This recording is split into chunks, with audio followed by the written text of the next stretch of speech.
Okay. Great. I just want to thank everybody so much for being here today on short notice. I think it's really a testament to how vitally important this is to people that some people, even upon having only an hour or two notice, just rush down to the State House. This is really the top thing on so many of our minds this session, and has been at the top of mind for so many people in the state.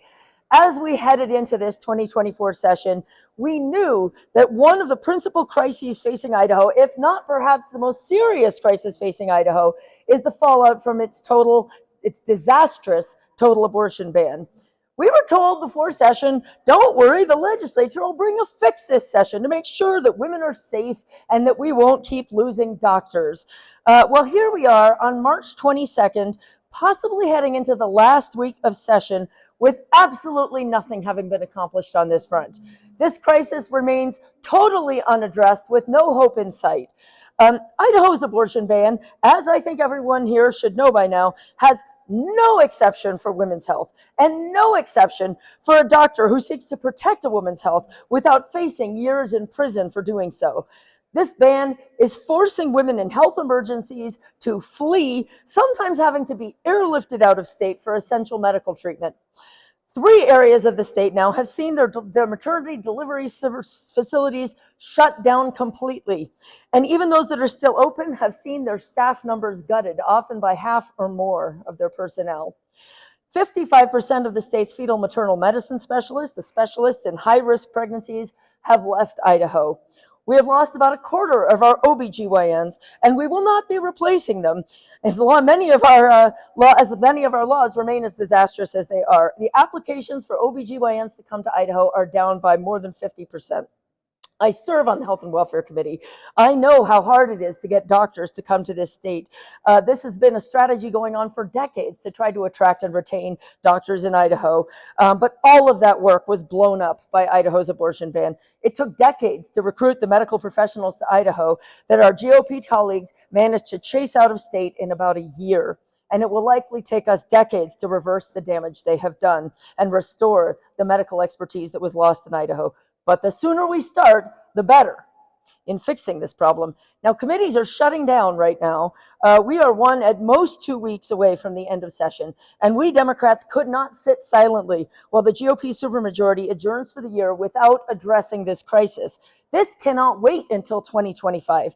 The damage is already, as I've said, disastrous, and in another year, Idaho women will have suffered irreversible health damage and in some cases maybe even death. And we will have dug ourselves into such a deep hole on the loss of healthcare providers that we may never dig out in our lifetimes. Now, we Democrats did file a bill. We filed House Bill 721, a bill that would repeal this trigger ban passed in 2020 and set us on a path to start reversing that damage.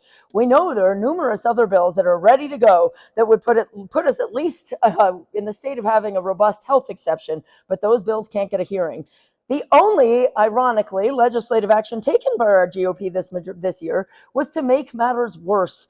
They are funding both the Attorney General and GOP leaders to litigate to undo the only sliver of hope that we had, which was Judge Windmill's EMTALA ruling saying that women in a medical emergency could get an abortion. To be clear, that ruling is not currently in effect, thanks to litigation being pushed by our GOP leaders.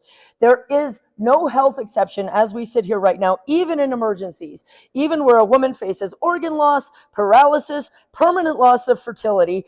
And our GOP majority continues to spend enormous amounts of taxpayer money to ensure that there is no ability for a woman in Idaho experiencing a health emergency to receive an abortion, even when that is stabilizing care that is medically required. Now, it is not acceptable. As I said, it is not acceptable to adjourn until 2021 while Idaho continues to hemorrhage physicians and endanger pregnant women. There is enough time left to address this. When GOP leadership cares about an issue, they can move quickly. They could pass something in 24 hours if they were to prioritize the well-being of the women in Idaho. We are asking them to act now and pass real legislation to fix the disaster they've created before we adjourn and before the women and health professionals of Idaho have to face another year of physical and legal endangerment. So thank you. With that, I want to Thank you. I want to we're going to briefly address the situation of IVF in Idaho. I'm sure you all followed the news in Alabama, and I'm going to turn the podium over to Representative Brooke Green to briefly speak on the IVF situation. Well, good afternoon, and thank you so much for the privilege to be before you. I'm Representative Green out of District 18, my CMA being Alana Rebel. I'm before you because this topic is incredibly important, but also very personal. Earlier in this session, we saw some things unfold, certainly one that would have put us in the position of Alabama. At the beginning of the legislative session, we did see a bill introduced that would enshrine fetuses and embryos as preborn children. Identical language to what we were seeing in Alabama. However, that bill was introduced in state affairs and quickly realized that the implications of that bill would have on IVF.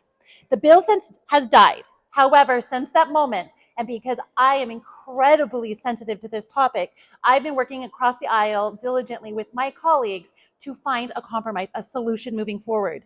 Unfortunately, we were not able to come to consensus.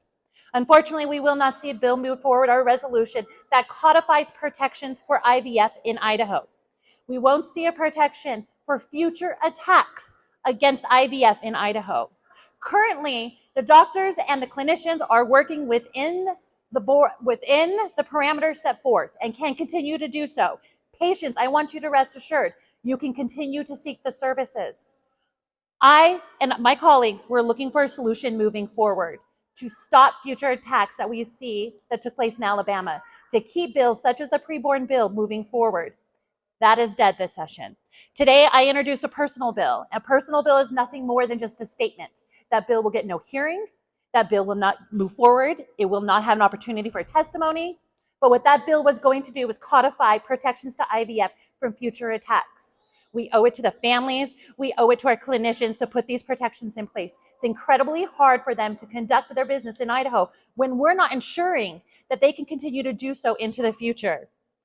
I have a very hard time understanding where my colleagues' positions are when they told me time again, over and over, that they don't see a need for this bill. There's no need to put protections in place. However, I'm finding it really difficult to understand that we can move a bill forward and codify protections against cannibalism. Last time I checked, there was not a threat of cannibalism in Idaho. So certainly we can put forward protections for IVF in Idaho. I have a family only because of IVF. My precious son was brought into this world because the incredible doctors who worked so hard to ensure that I could grow my family. Our families, our doctors, Idaho families deserve to know that this tool that brings life into the world will be protected, that in the future we will not have threats against the incredible tool that allows us to grow our families. We owe it to Idaho's doctors, we owe it to Idaho's families to codify and protect IVF for future attacks. I thank you for the opportunity to speak. Good job. Really good job. Whew, I don't know how I can follow that. I'll try. I think it's really important that we're very clear about this. It is very dangerous to be pregnant in Idaho. We hear that over and over, story after story. And the legislature continues to fail Idahoans with the current status of the strict abortion bans that are driving doctors out of the state. There should be no requirements for accessing basic life-saving reproductive health care, including abortion. Quite simply, everyone should have the bodily autonomy to protect their health and control their future. People should be allowed to make the decisions about their bodies with their medical providers, and we should all be able to control our bodies, our lives, our futures without politicians interfering with our medical decisions. Our government should not be in the business of policing why one person is deserving of health care and why the other isn't. The deeply personal decision on whether or not to have a child should not be subject to politicians' opinions and who deserves care. The current exemptions aren't enough. They're arbitrary, inadequate, and difficult for providers to navigate. Politicians in this body continue to deny that there's a problem in our state, and they refuse to acknowledge the truth. put their head in the sand over and over. But here's the truth. Idaho's criminal abortion ban is a full ban with only limited and impractical exceptions in case of rape and incest. And let me tell you, that's not worth the paper it's written on, because practically what physician is going to put their name on a public list for somebody to get an abortion when there's a bounty hunter law that could haul them into court? No one. This ban does not save the life of a pregnant person or address exactly, it only addresses 2 exceptions, molar pregnancy and ectopic pregnancy. And that was a bailout from the Supreme Court. Not even close to a fix, right? Any OBGYN or prenatal healthcare professional will tell you there are literally thousands of other exceptions that should have been codified. Any one of those could be a dynamic health condition that could cause another condition, make another one worse, another one rapidly make you deteriorate at any point in the pregnancy. And this legislature did nothing to address that reality. This only underscores the problem of legislating health care. And we don't need any more convincing than that, right? Listen, I'm going to go off script.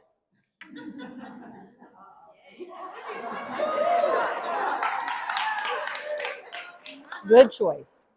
Listen, we can't wait another year to save women's lives. We've heard story after story of women who have escaped our state in drastic, dire situations, in crisis pregnancy. We have physicians fleeing our state. We hear it over and over. Can't say it enough. The lack of action by this legislature is telling. Now, elections are coming. We're going right into election season. And I ask Idahoans to be clear and thoughtful about the people representing you. They are not representing your best interests. The majority party has left the majority of Idahoans behind in a reality that doesn't exist.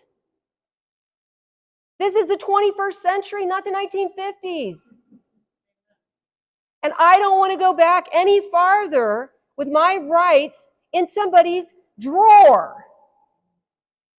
So I am asking you, I'm imploring the citizens of Idaho, go to the polls, make your voice heard, talk to politicians, let them know they are out of touch with your everyday reality of our lives. We're passing bills that define traditional families and exclude everyone else. This legislature is out of orbit. So please,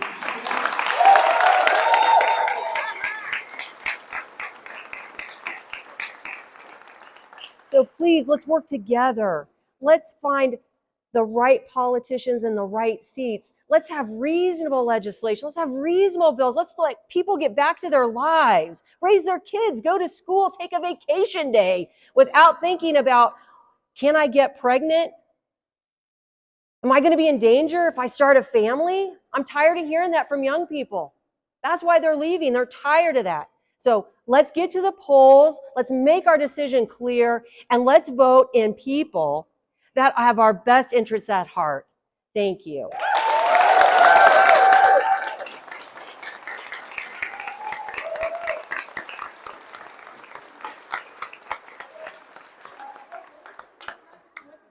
Oh. Okay, we want to stand and take any questions that we have from the press here today. Especially before I say anything. Yeah. Okay, well, no, Melissa, you're part of the team answering questions. Okay, do we have any? Yes, Ian. I have a question for President Green about IVF. You said you were unable to implement this. Can you talk a bit more about Yes. Well, let me jump in here. I do want to say and just make it really abundantly clear, I worked with Representative John Vanderwaddy, who did a phenomenal job trying to work with his colleagues to find a path forward.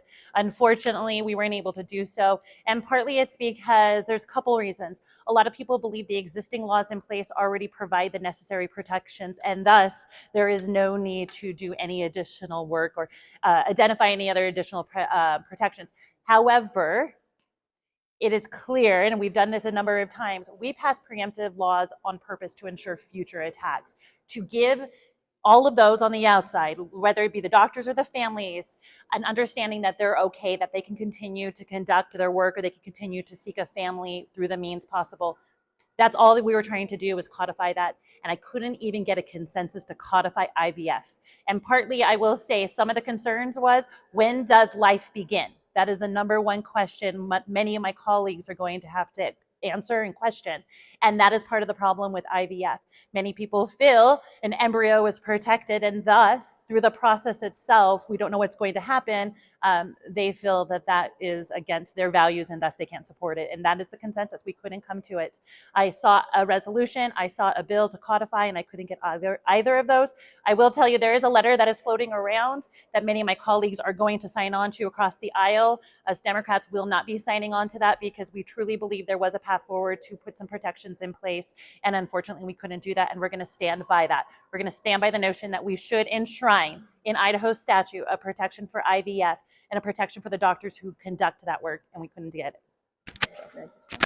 Oh, wait, Okay. there's a Oh, follow-up. and I think Melissa had actually a thing to add on Can that. I add to that? I just want to say too, I really value what Representative Green said, and what it makes me think again is that what is being debated is religion, and religion should not be in the law. This is about science, and the government should not be telling people when life begins and incorporating that into law. That is highly personal, and every religious faith has a different belief about that. So that's the problem here. There's a reason you can freeze an embryo and you can't freeze a baby, because an embryo is not a baby. Other questions? Follow up, Ian. Yes. You mentioned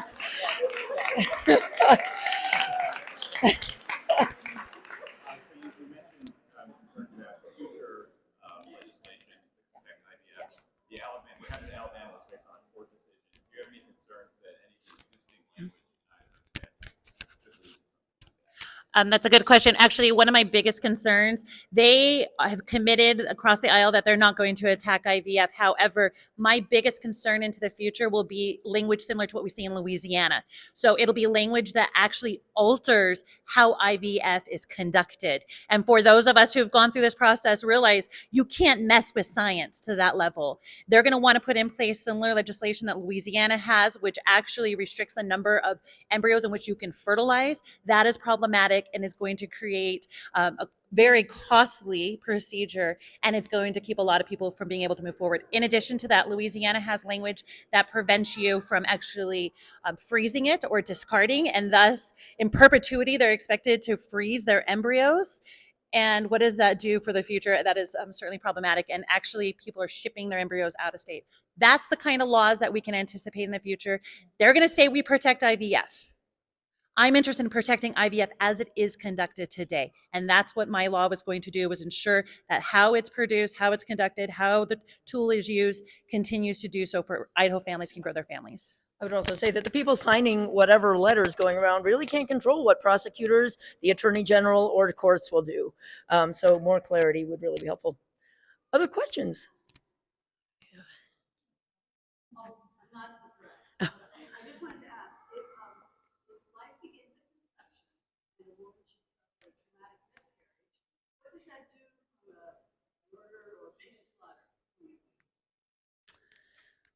Well, yeah, we just don't know how there's a lot of uncertainty right now in terms of how rogue prosecutors or really anybody would enforce this. Hopefully we certainly have heard in the papers from a gentleman whose wife had a miscarriage and could not access mifepristone, for example, to evacuate the dead fetus, as it were. There's just a lot of danger surrounding the process, and certainly danger surrounding doctors in treating. There is no exception right now, for example, for a non-viable fetus. So if you have a fetus with no brain, no skull, no possibility of survival, under Idaho's law, you are still forced to carry to 9 months, and any doctor that intervenes could be facing 5 years in prison. So certainly even in non-viable fetus scenarios, there's a great deal of danger for women and for health providers right now under our current law. Circling back to your comment on the crisis of OBGYNs Yeah. in the state, I know the Attorney General released a statement saying that there was a crisis, and I know that folks on the other side of the aisle just perhaps do not agree with some of the facts that you are And I'm wondering how you anticipate having conversations when both sides seem to facts. Well, they can put forth whatever alternative facts they wish, but facts are facts. You talk to the medical providers in the state. There is no question that facilities are shutting down. You can no longer go and have your baby delivered in Sandpoint or in Emmett or in Caldwell. 55% of the fetal maternal medicine specialists are gone. A quarter of our OBGYNs are gone. Those are just real numbers. And they can dispute and quibble, but those are real numbers. And it does not behoove us to deny reality. They can have imaginary OBGYNs as much as they want, but when you're pregnant, you need a real OBGYN, not the Attorney General's imaginary friend. Well, yeah.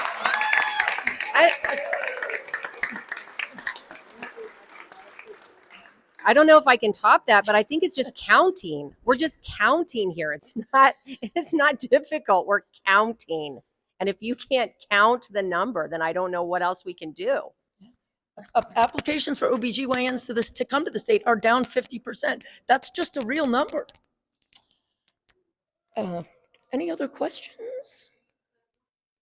Yeah. Oh. What comes next? If the legislative session next week. Yeah.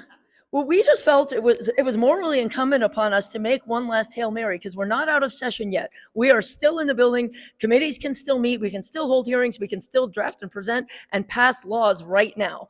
So we didn't want to wait to hold this press conference and to put any kind of pressure that we have in our power to do to try to fix this now. As I said, this cannot wait till 2025. Every single day these laws stand on the books unfixed is a threat to every woman in the state and to every doctor in the state. So we could fix this next week. If there were the will to do it across the aisle, this could be fixed right now. If it is not fixed by the time we sine die, then the ballot box is where this has to be fixed. But again, unfortunately, that puts us back into at best of January of next year. That may be the best we can do. And so as my good colleague, Senator Wintrow said, that may be what we have to do. Have everybody march out and work your buns off and get new people in the seats in this building. But there is still time to fix this, at least to some degree legislatively. We're just wondering if Representative Green could explain a little bit more about the letter that's circulating around and what the. Yes. Yeah, thank you. There is a letter that's circling around. My dear colleague, John Vanderwaty, who I worked with on this issue, they wrote up a letter, and essentially what it does is it's to reassure patients and clinicians working in Idaho that the majority will continue to support IVF.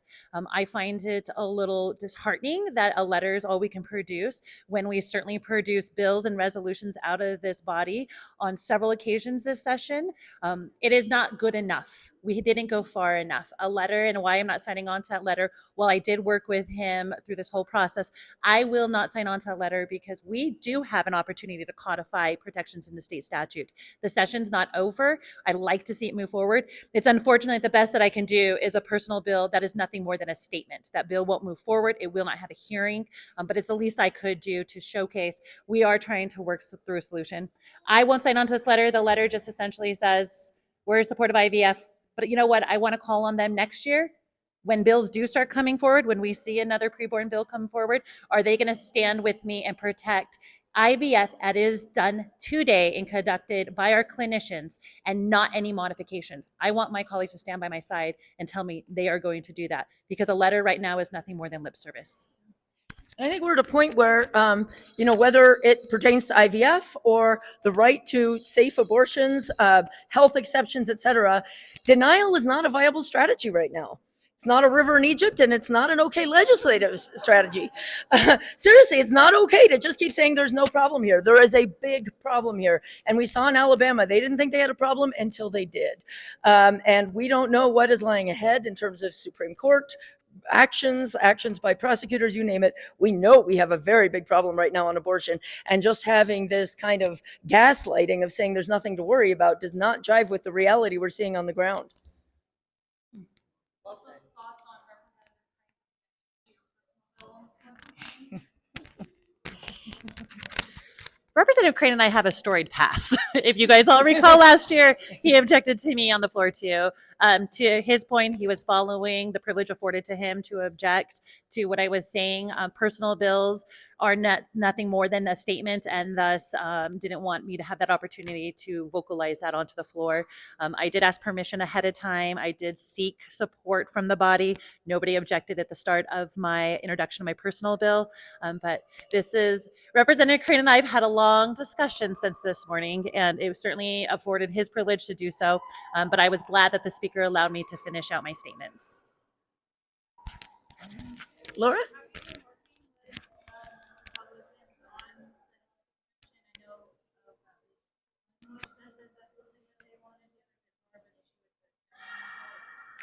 Yeah, our medical community has been working very hard to try to get a health exception in. There are many bills ready to go that cover the entire spectrum of health exceptions, but not one of them was granted a hearing. And I don't believe, at least on the track we're on, unless people's phone lines blow up, I don't think there's any path for any of them to have a hearing this session. But there is time to, and if there were appetite and will, they could pass in plenty of time. Yeah, those bills are drafted and ready to go. Yeah.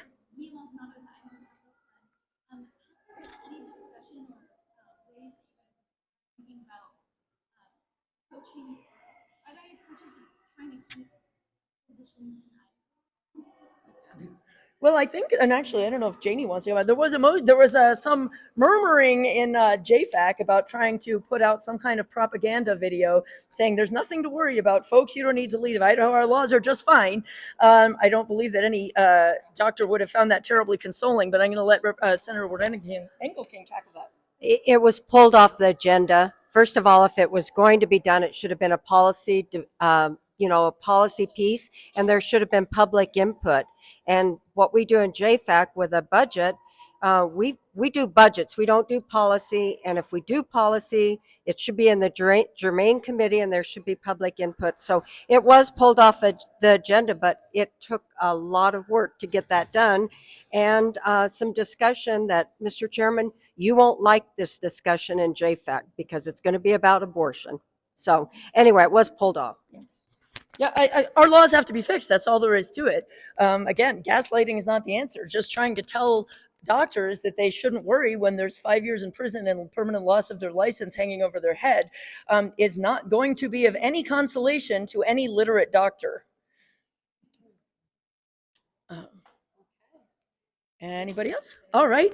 Well, just want to thank you all so much. It's so encouraging to see this kind of turnout. We will not stop fighting for this.